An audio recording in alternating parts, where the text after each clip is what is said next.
Olá pessoal, bem-vindos à Academia Hopper. Hoje nós vamos falar sobre strings. Vamos aprender várias funções que a gente pode usar em strings. A gente vai entender também um pouquinho como e-mail em massa é gerado e falar um pouquinho também para entender um pouco de como que o Google interpreta as páginas da internet. Vamos começar então? Olha só, eu abri aqui o meu REPL já. Eu quero mostrar para vocês as funções mais utilizadas em string. Vamos começar então por concatenação. Concatenar significa unir. Então a ideia é você unir duas strings. Então eu criei uma string aqui com uma variável com valor nome, tem o texto Abigail dentro, e outra variável que é o comprimento. Então a gente já pode colocar essa string olá com um espaço, e aí a gente usa o símbolo mais, que quando ele está apontando para variáveis numéricas, ele faz uma soma, mas quando a gente usa ele para variáveis que são strings, que são textos, ele une as duas strings, né? Ele cola uma na outra. E é por isso que a gente precisa colocar esse espaço aqui, porque senão, se a gente não colocar o espaço, vamos executar aqui pra gente ver como é que fica. Ele fica olá Abigail sem o espaço. Então ele está unindo uma string na outra e a gente faz isso com o operador mais. Olha lá, agora eu coloquei o espaço, ele está com o espaço aqui.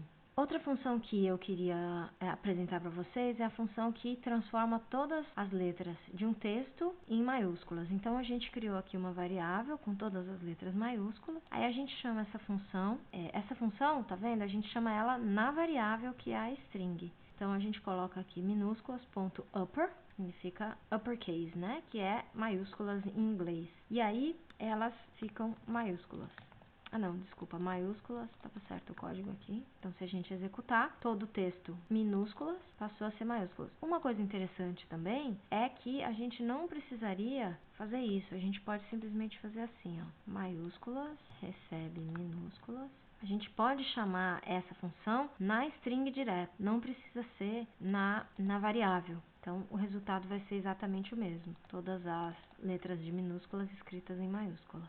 A outra função que eu quero apresentar é a lower. Lowercase significa minúsculas em inglês. Então, é exatamente igual, só que ao contrário. Então, a gente definiu aqui as letras todas em maiúsculas e a gente vai usar a função lower na variável maiúsculas que a gente definiu e guardar ela na variável minúsculas. A gente transformou todas as letras em minúsculas. A próxima que eu queria mostrar é a função capitalize, que transforma apenas a primeira letra do texto em maiúsculo. Então, nesse caso aqui, apenas esse M da Maria é que vai ficar maiúsculo. Outra função interessante é a starts with, significa começa com, né? Começa com. Então, ela te retorna true se a string que você está pedindo começa com o termo que você está passando para ela. Então, qual que vocês acham que vai resultar aqui na execução desse código? Aqui a gente está perguntando se a palavra Abigail começa com Abi. E aí, a pegadinha aqui é que inicialmente vai pensar que o resultado vai ser true, mas não vai ser. Por quê? Porque esse Abi aqui está com a letra minúscula e esse aqui está com a letra maiúscula. E, para o computador, a letra A maiúscula é diferente da letra A minúscula. Cada uma delas utiliza um código diferente interno para ser representada. Então, elas são diferentes. Então, a gente vai executar aqui, ó, e vai dar false. Agora, se a gente colocar o A maiúsculo, o resultado vai ser true. Outra função muito parecida com starts with é a ends with, termina com, né? Significa termina com, e é exatamente igual, ela tem o mesmo caso. A gente chama isso de case sensitive, ou seja, ela é sensível ao case da letra. O case é se ela é minúscula ou maiúscula. Então, essa daqui também é. Aqui deu true, mas se eu colocar a you assim, ele vai retornar false, porque o A, o I e o L maiúsculos são diferentes de A, I e L minúsculo. Agora, vamos ver mais uma operação muito interessante, que é a de substituição. Então, imagina que você quer substituir um termo por outro.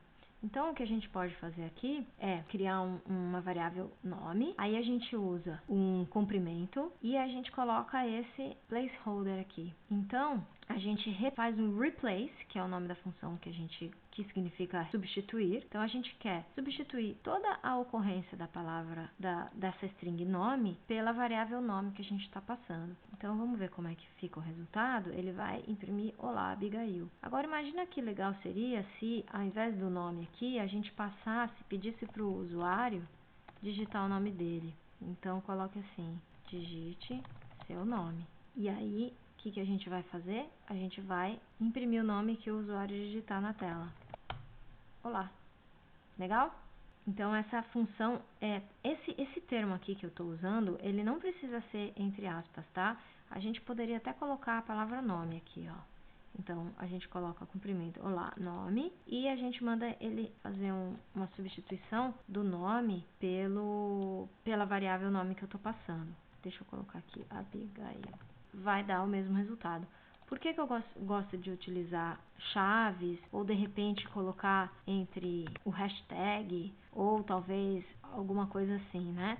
Porque se a gente faz isso, a gente garante que não vai ter nenhuma outra termo no texto que possa ser substituído, porque a gente está colocando esses caracteres especiais para garantir que o que a gente quer que seja substituído seja correto. Então, imagina que a gente tenha um texto um pouco maior, onde a gente coloque assim, olá, nome, né? E aí fala assim, este nome é muito bonito. E aí, o que eu estou fazendo? Então, eu vou substituir o termo nome nessa string aqui. O que vai acontecer?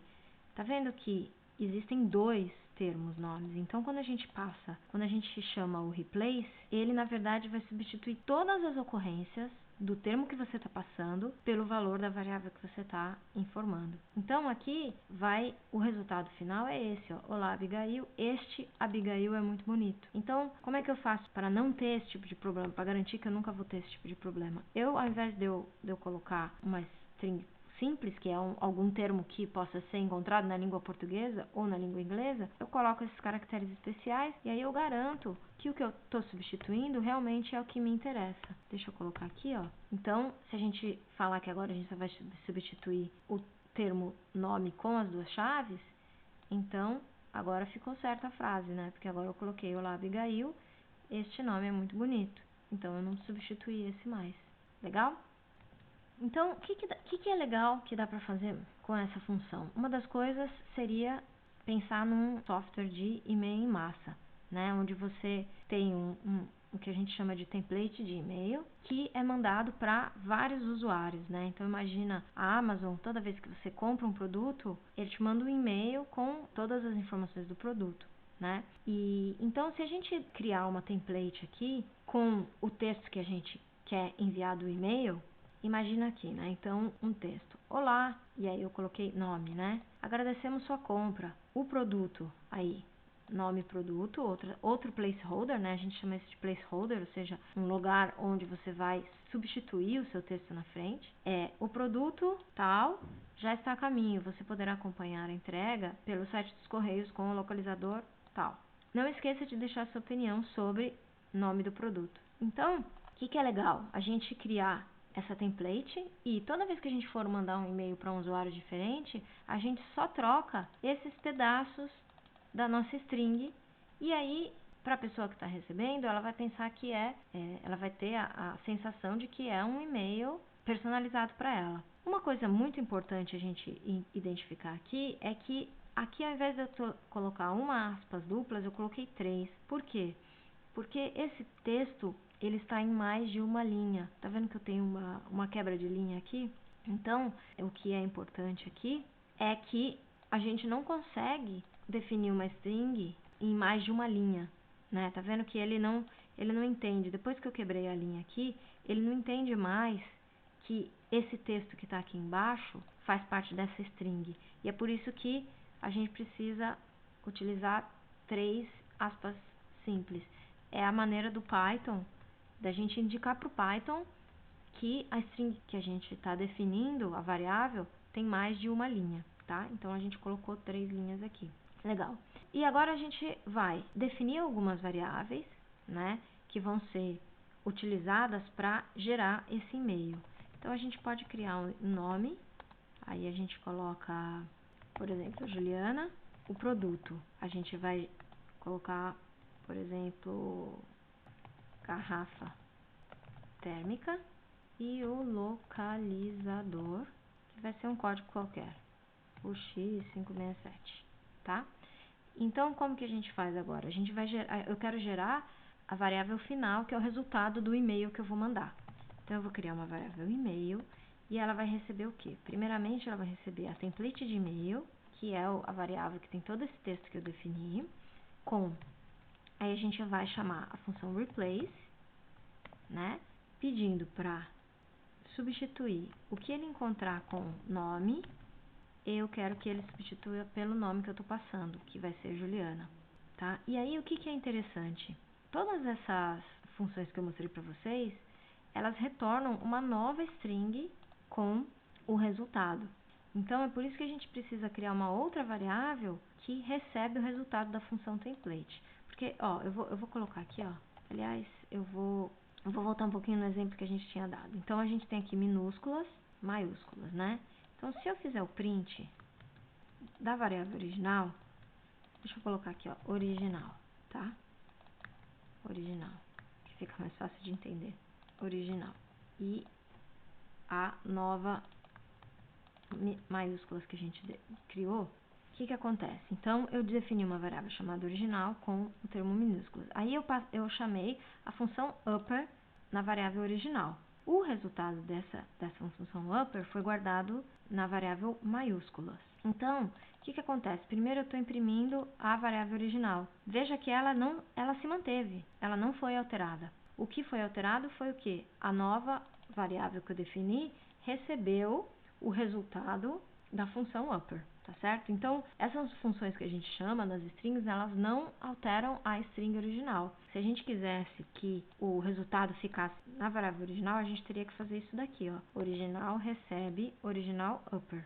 Aí, a variável original vai ser realmente alterada. Então, ela ficou com todas as letras em maiúsculo. Então, por causa disso, aqui na hora que a gente está definindo nossa template, então a gente tem a palavra e-mail e a gente está pedindo a variável e-mail, a gente está pedindo replace na template, e a gente está guardando o resultado da função replace nessa variável. Então, quer dizer, a variável template e-mail continua intacta, ela não vai sofrer nenhuma alteração. Todo o resultado dos replaces vai ser guardado no e-mail. E aí é importante saber isso, porque agora a gente vai fazer um replace do nome do produto. Então, quem que eu preciso chamar aqui para me dar o resultado? Eu preciso chamar o replace na variável e-mail. Por quê? Porque a variável e-mail já tem o nome Juliana. Quer ver? Então, vamos fazer um print aqui, ó. Print e-mail. Então, ele já trocou o termo nome por Juliana. Mas os outros textos ainda continuam aqui, ó. Localizador, nome do produto, nome do produto. O que eu preciso fazer no próximo passo é fazer o replace na variável e-mail. Porque senão, se eu fizer o replace pela variável template, ele ainda vai ter o termo e-mail aqui. Então, vamos colocar aqui replace. Aí, a gente vai colocar o quê? Nome do produto e passar o produto. E aí, se a gente imprimir o e-mail agora, ele já substituiu o produto garrafa térmica e aqui também. Então, de novo, é aquela questão que eu falei, né? Como a gente tem o nome do produto definido em dois locais da nossa template, quando a gente chama o replace, ele atualiza os dois lugares, todas as ocorrências. Por último, a gente vai de novo chamar o replace na variável e-mail, porque ela já tem os outros termos substituídos, e agora a gente vai pedir para ele substituir o localizador pelo localizador. E, deixa eu imprimir no lugar errado, peraí. Localizador, o X567. Então, o que acontece? Se a gente tiver esse código definido em algum servidor de e-mail, o que a gente pode fazer? Toda vez que um usuário nosso compra um produto, a gente pega os dados desse produto e desse usuário e só chama essa função aqui, que ela vai me atualizar meu e-mail e eu vou mandar aquele e-mail para o meu usuário. Então, vamos fazer um teste aqui. Vamos colocar André e a gente vai colocar que ele comprou uma bola da Copa do Mundo. E vamos colocar outro localizador, vai ser TR, pode ser qualquer coisa. E aí, se a gente executa o mesmo código, agora o e-mail gerado é diferente. Tem o nome André, tem o produto da bola do mundo que ele comprou e o localizador aqui. Bom, isso é muito legal porque deu pra gente entender um pouquinho como funciona essas mensagens de e-mail que a gente recebe de todos os lugares do mundo, né? Todo mundo quer mandar e-mail para nós com promoções e com coisas do tipo. E assim mesmo que funciona, tá? No final das contas, existe uma template lá, uma string, com esses placeholders que são atualizados para cada um dos usuários que o e-mail é gerado. Então, agora o que eu queria mostrar para vocês é um pouco de como o Google processa as páginas da internet. Porque o que o Google faz é que ele tem um monte de robozinho que fica entrando nas páginas de internet e interpretando os textos para que na hora que a gente faça uma pesquisa, ele te retorne as páginas que fazem sentido para você. Então a gente vai fazer uma simulação bem simples aqui de como funciona. Eu tenho aqui dois textos, tá? Um texto que é sobre cachorros, tá? Então, texto 1. Então, tem aqui, ó, a maioria das raças de cachorros foi criada pelo homem, blá, blá, blá, blá, blá, blá. Tem um monte de coisa. De novo, eu defini, tá vendo que tem um monte de linha em branco, né? E eu defini com as 3 aspas, tá? O texto 2 é sobre nutrição esportiva. Então, imagina que o Google foi lá em 2 páginas diferentes e obteve esses textos. E aí, o que a gente pode fazer é o seguinte, imagina que a gente quer pesquisar um termo e quer saber quantas vezes esse termo aparece nesse texto. E aí, se o termo que a gente está procurando aparece mais em um texto do que no outro, é muito provável que aquele primeiro texto onde aquele termo aparece mais vezes é mais interessante para você do que o outro. E como que a gente faz isso? Existe uma função na string que se chama count, que é um contador. Você passa um texto qualquer aqui e chama a função count, perguntando por uma palavra, por exemplo, texto. O que ele vai te devolver? Ele vai te devolver a quantidade de que aquele termo que você passou aparece na string. Então, por exemplo, quantidade. Se a gente executar isso daqui, ele vai me retornar 1. E aí, como que a gente pode fazer? A gente poderia criar um pequeno software que o usuário passa um termo que ele quer saber e aí a gente indica para ele se o texto 1 é mais relevante para ele ou o texto 2 é mais relevante para ele. Então, para isso, a gente vai pedir um input do usuário, né, com aquela função que a gente já conhece, e aí a gente vai contar, pedindo uma palavra, né, palavra a ser pesquisada, e a gente vai contar quantas vezes essa palavra aparece em cada um dos textos. Então, a gente pode criar uma variável aqui, count, texto 1, e aí a gente faz o seguinte, ó, a gente chama o texto 1.count, passando a palavra. Aí a gente faz a mesma coisa, só que para o texto 2. A gente cria uma outra variável chamada countText2, passa o texto 2.count palavra. E aí o que a gente vai fazer? Se o count do texto 1 for maior do que 0, né, ou seja, pelo menos tem uma ocorrência daquele texto, daquela palavra no texto 1, e o contador do texto 1 é maior do que o contador do texto 2, quer dizer que existem mais ocorrências da palavra pesquisada no texto 1 do que no texto 2. Então, a gente vai imprimir para o usuário o texto 1. A gente pode, na verdade, imprimir o texto inteiro. A gente pode escrever texto 1. Imprimir o texto inteiro que ele pesquisou. Se não, a mesma coisa aqui, ó. Se o count do texto 2 for maior do que 0 e o count do texto 2 for maior do que o count do texto 1, a gente imprime o texto 2. Se não, a gente imprime não foi encontrado nenhum texto relevante. Então imagina que o Google tem todos os textos de todas as páginas da internet no banco de dados dele, e quando você pesquisa alguma coisa, ele te dá os sites que tem aquele texto mais relevante para você. É claro que isso aqui é uma versão extremamente simplificada do que o Google faz, mas é para a gente ter uma ideia de como ele funciona. Se a gente executar isso daqui, então, ele vai pedir uma palavra para ser pesquisada. Vamos pedir a palavra cachorro, por exemplo. Vamos ver se ele vai retornar. Então, ele me devolveu o resultado do texto 1. Por quê? Porque nesse texto 1 existe a palavra cachorro. Vamos achar aqui, ó. Existe a palavra cachorros. Agora vamos procurar organismo. Aí ele me devolveu o segundo texto, porque o segundo texto tem essa palavra organismo. A gente poderia, ao invés de só imprimir o texto, a gente poderia imprimir o count escrevendo assim, ó, quantidade encontrada no texto 1, por exemplo. E aí a gente usa o concatenador de strings para poder fazer isso daqui, mas a gente tem que transformar, como essa variável numérica, a gente tem que transformar ela em string. E aqui a gente faz a mesma coisa, quantidade encontrada no texto 2. E aí a gente coloca o concatena o resultado do count texto 2. Vamos ver como que isso daqui se apresenta. Palavra a ser pesquisada. Vamos procurar cachorro de novo. Quantidade encontrada no texto 1, 3. Ah, tá. Lembra que a gente já teve esse problema. Ele acabou imprimindo, não foi encontrado nenhum texto relevante. Por quê?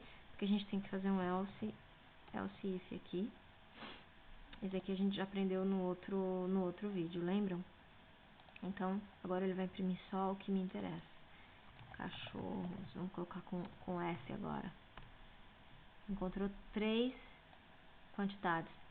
Interessante isso, porque na verdade, se a gente for olhar aqui, ele tem, o texto 1 tem a palavra cachorros, mas ele não tem a palavra cachorro, tá? Ele tem a palavra cachorros com C minúsculo 3 vezes, ó. Mas ele não tem a palavra cachorro. Se a gente for procurar cachorro, ele vai dar o mesmo resultado. Por quê? 3 também. Porque cachorro tá incluído dentro de cachorros. Então, ele também entende isso daqui como um resultado. Se a gente procurar a palavra cachorro com maiúsculo, peraí que tá dando algum problema aqui. Agora deu. Cachorro com maiúsculo, ele vai encontrar 1 no texto 1. Se a gente pedir nutrição, ele encontrou 3 ocorrências de nutrição no texto 2.